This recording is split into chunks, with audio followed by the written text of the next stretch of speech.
এই বিশ্বকাপের পর আমাদের মাঝে আর থাকবে না ডি মারিয়া।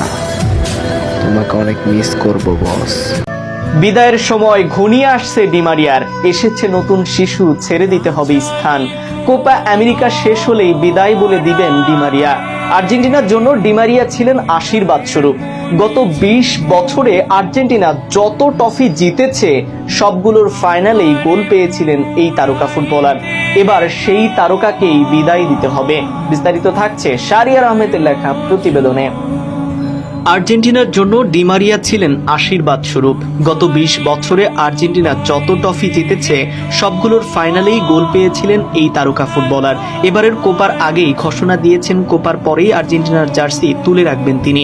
পেরুর বিপক্ষে মেসির অবর্তমানে জাতীয় দলের অধিনায়ক হিসেবে খেলতে নেমে দারুণ করেন ডি মারিয়া। তার ক্রস থেকেই লাউতারো মার্টিনেজ প্রথম গোলটি করেন। দলও জয় পায় 2-0 গোলের ব্যবধানে। ম্যাচ শুরুর আগে নিজের কন্যা সন্তানকে নিয়ে মাঠে নেমেছিলেন তিনি। কিছুটা আবেগপ্লুত হয়ে পড়েছিলেন তখন। ম্যাচ শেষে ডি মারিয়া ভারী কণ্ঠে তাই সময় ফুরিয়ে আসার আকুতি। আমি অনেক ভুগেছি, আমি জানি অনেক কম সময় বাকি আছে আমার। আশা করি বিধাতা আমাকে আরো একবার শেষ হাসি হাসাবে। দলের গুরুত্বপূর্ণ জয়ে গ্রুপ চ্যাম্পিয়ন হিসেবেই পরের রাউন্ডে ওঠে আর্জেন্টিনা।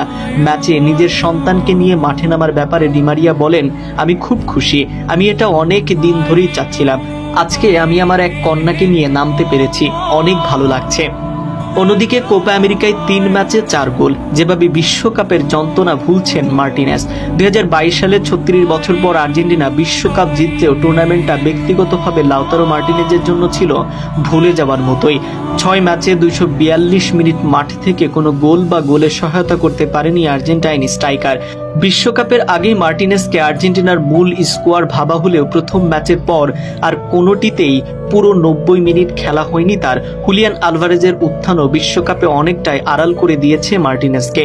বিশ্বকাপ জয়ী দলের সদস্য হবার পরও ব্যক্তিগত পর্যায়ে এমন দুরবস্থা যে যন্ত্রণার কাটা হয়ে বিচ্ছিল, সেটাই কোপা আমেরিকায় 3 ম্যাচে 4 গোল করার পর জানালেন মার্টিনেজ। বলছেন, বিশ্বকাপের যন্ত্রণা কাটা থেকে মুক্তির অপেক্ষায় ছিলেন তিনি।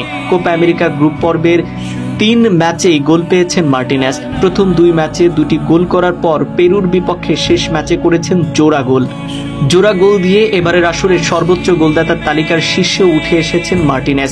কোপা আমেরিকার বর্তমান সংস্করণে গ্রুপ পর্বের প্রতি ম্যাচে ন্যূনতম একটি করে গোল করা একমাত্র আর্জেন্টাইন খেলোয়াড় হয়েছে